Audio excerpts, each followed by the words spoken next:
আজি ভগৱান শ্ৰীকৃষ্ণৰ জন্মদিন। ভগৱান শ্ৰীকৃষ্ণৰ জন্মদিন উপলক্ষে আজি সমগ্ৰ ৰাজ্যজুৰি উলহ মালহেৰে উদযাপন কৰা হৈছে শ্ৰী শ্ৰীকৃষ্ণৰ জন্মাষ্টমী মহোৎসৱ। তাৰ ব্যতিক্ৰম নহয় ওদালগুৰি জিলা। মই বৰ্তমান উপস্থিত আছোঁ ওদালগুৰি জিলাৰ খৈৰাবাৰীত। সহযোগী কেমেৰা পাৰ্চনক মই পৰিৱেশ দেখুৱাবলৈ অনুৰোধ জনাম।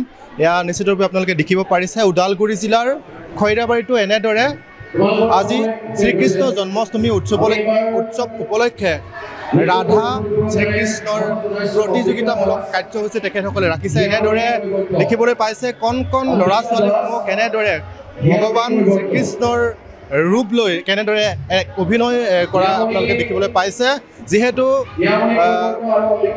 বাচ্চা ভগৱান কা ৰূপ হোতা হে এনেকুৱা ধৰণৰ এটা বাক্য শাৰী আছে, এশাৰী বাক্য আছে। ঠিক তেনেদৰে ইয়াত কণ কণ ল'ৰা ছোৱালীসমূহ ভগৱান শ্ৰীকৃষ্ণ আৰু ৰাধা হোৱাৰ এনেকুৱা ধৰণৰ এটা পৰিৱেশ দেখিবলৈ পোৱা গৈছে। আৰু মই ইয়াত উপস্থিত থকা উদ্যোক্তা সমিতিৰ সৈতে কিছু কথা পাতিবলৈ চেষ্টা কৰিম। তাৰ পূৰ্বে মোৰ সহযোগী কেমেৰা পাৰ্চনক ইয়াৰ সামগ্ৰিক দৃশ্য মই কেমেৰাত আবদ্ধ কৰিবলৈ মই অনুৰোধ জনাম। সহযোগী কেমেৰা পাৰ্চনে ইয়াৰ সামগ্ৰিক পৰিৱেশ দেখুৱাইছে। সেই মুহূৰ্ততে মই ইয়াত উপস্থিত থকা যি উদ্যোক্তা সমিতিৰ বিষয়ববীয়াৰ সৈতে মই কথা পাতিবলৈ চেষ্টা কৰিম। দাদা, আপোনাৰ ওচৰলৈ আহিছোঁ।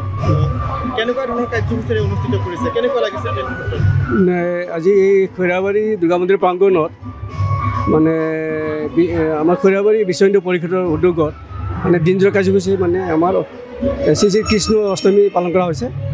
আৰু ইয়াতে অকল বিশ্ব হিন্দু পৰিষদ নহয়, খৈৰাবাৰী সমগ্ৰ খৈৰাবাৰী ৰাইজ আমি একেলগে আজি মানে দুৰ্গা মন্দিৰত দিনজোৰা কাৰ্যসূচী লোৱা হৈছে। আৰু ইয়াতে আমাৰ সৰু সৰু ল'ৰা ছোৱালীবিলাকৰ মানে এটা কম্পিটিশ্যন এটা লোৱা হৈছে, ৰাসলীলা কৃষ্ণলীলা। এই মুহূৰ্তত কেনেকুৱা লাগিছে, কেনেকুৱা অনুভৱ হৈছে? একচুৱেলি ভাল লাগিছে। বহুত মানে বিভিন্ন গাঁৱৰ পৰা আহি পেলাই ইয়াত যে মানে পাৰ্টিচিপেট কৰিছে সেইটোৱে ভাল লাগিছে। হয়, ধন্যবাদ। মই আৰু এগৰাকী ব্যক্তিৰ সৈতে মই কথা পাতিবলৈ চেষ্টা কৰিম। যিহেতু ইয়াত আৰু এগৰাকী ব্যক্তি আছে। দাদা, কেনেকুৱা লাগিছে এই মুহূৰ্তত, কেনেকুৱা ধৰণৰ কাৰ্যক্ৰমণিকাৰে অনুষ্ঠিত কৰিছে, কি ক'ব? আমাৰ কাৰণে নতুনত্ব এটা খুব ভাল লাগিছে, আনন্দ লাগিছে। আমাৰ ওদালগুৰি জিলাৰ বিশ্ব হিন্দু পৰিষদৰ আমাৰ খৈৰাবাৰী প্ৰখণ্ডই এটা তেখেতসকলৰ যি বিশ্ব হিন্দু পৰিষদৰ প্ৰতিষ্ঠা দিৱসৰ লগত সংগতি ৰাখি লগতে জন্মাষ্টমী উপলক্ষে এটা ৰাধা কৃষ্ণৰ প্ৰতিযোগিতা অনুষ্ঠিত কৰিছে। আৰু এই অনুষ্ঠানটি আমাৰ কাৰণে এটা নতুন অভিজ্ঞতা, তো খুব ভাল লাগিছে। তো ৰাইজৰ সহযোগ বহুত ভাল লাগিছে। যিহেতু আজিৰ প্ৰজন্মই বৰ্তমান আমাৰ ভাৰতীয় সংস্কৃতিৰ পৰা কিছু পশ্চিমীয়া সংস্কৃতিলৈ অৱতৰণ হোৱা বুলি বা পশ্চিমীয়া সংস্কৃতিলৈ ধাৱমান হোৱা বুলি মানুহ বিশেষ সূত্ৰে বা বিশেষ লোকে উল্লেখ কৰি আহিছে। এই মুহূৰ্তত বা এনেকুৱা ধৰণৰ কাৰ্যসূচী আমাৰ নতুন প্ৰজন্মক কেনেকুৱা ধৰণৰ উৎসাহ বা উদ্দীপনা যোগাব বুলি ভাবিছে আপোনালোকে?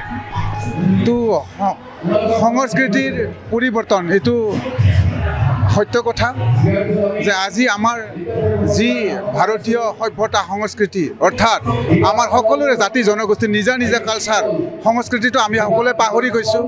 গতিকে ইয়াৰ পৰা নিশ্চয় আমি সংস্কৃতি যেতিয়া এটা জাতি এটা জনগোষ্ঠীৰ যেতিয়া এটা সংস্কৃতিৰ ব্যাঘাত জন্মে বা সংস্কৃতিৰ অলপ ডিফাৰেঞ্চ এটা হোৱা দেখা যায়, তেতিয়া এটা জাতিৰ সংস্কৃতি লুপ্ত হয়।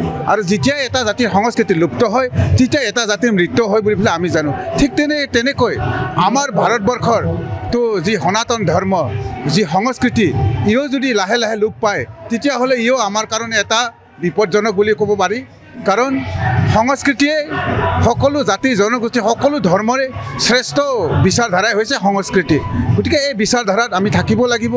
আমাৰ যি পুৰণা সভ্যতা সংস্কৃতি ভাৰতীয় সংস্কৃতি পৃথিৱীৰ গোটেই বিশ্বৰ ভিতৰত শ্ৰেষ্ঠ সংস্কৃতি বুলি আমি সকলোৱে জানো। আৰু এইটো এটা প্ৰেক্টিকেল, এইটো এটা বাস্তৱ। সেয়েহে আজিৰ জেনেৰেশ্যনক আমি এই সংস্কৃতিটো ঘূৰাই অনাৰ যি এটা চেষ্টা নিশ্চয় এটা ভাল পদক্ষেপ বুলি মই বিশ্ব হিন্দু পৰিষদক ক'ব বিচাৰিছোঁ। তো ধন্যবাদ। ধন্যবাদ। মই আৰু এগৰাকী ব্যক্তিৰ সৈতে মই মনোভাৱ ল'বলৈ চেষ্টা কৰিম। দাদা, আপোনাৰ ওচৰলৈ আহিছোঁ। এই মুহূৰ্তত অনুভৱ কেনেকুৱা? জয় শ্ৰীৰাম, জয় শ্ৰীকৃষ্ণ।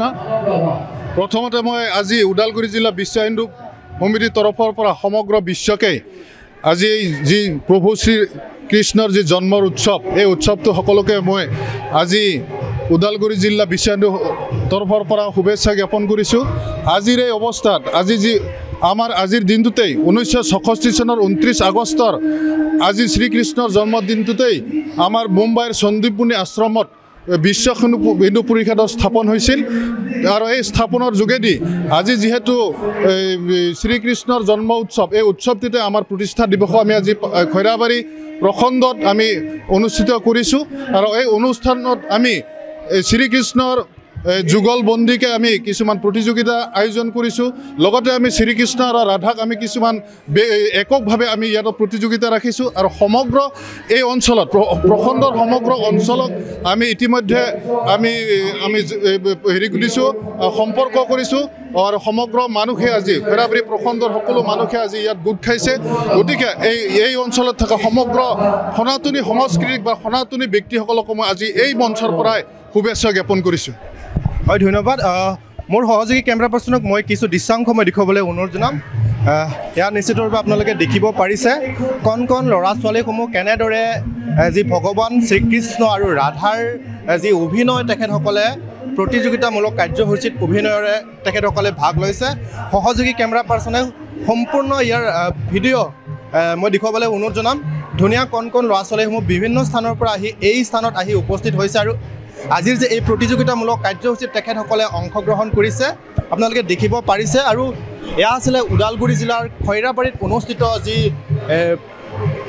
যি কৃষ্ণ জন্মাষ্টমী মহোৎসৱৰ কাৰ্যসূচী লগতে ইয়াত কাৰ্যসূচী আছিলে ইয়াত ৰাধা কৃষ্ণৰ যি প্ৰতিযোগিতামূলক কাৰ্যসূচী তেখেতসকলে অনুষ্ঠিত কৰিছিলে আৰু এই কাৰ্যসূচীৰ জৰিয়তে যে আহি থকা নতুন প্ৰজন্ম আমাৰ ভাৰতীয় সংস্কৃতিৰ প্ৰতি নিশ্চয় আকৃষ্ট হ'ব বুলি তেখেতসকলে ধাৰণা কৰিছে যিকোনো খবৰৰ বাবে যোগাযোগ কৰক 7090173330 অথবা 7099017990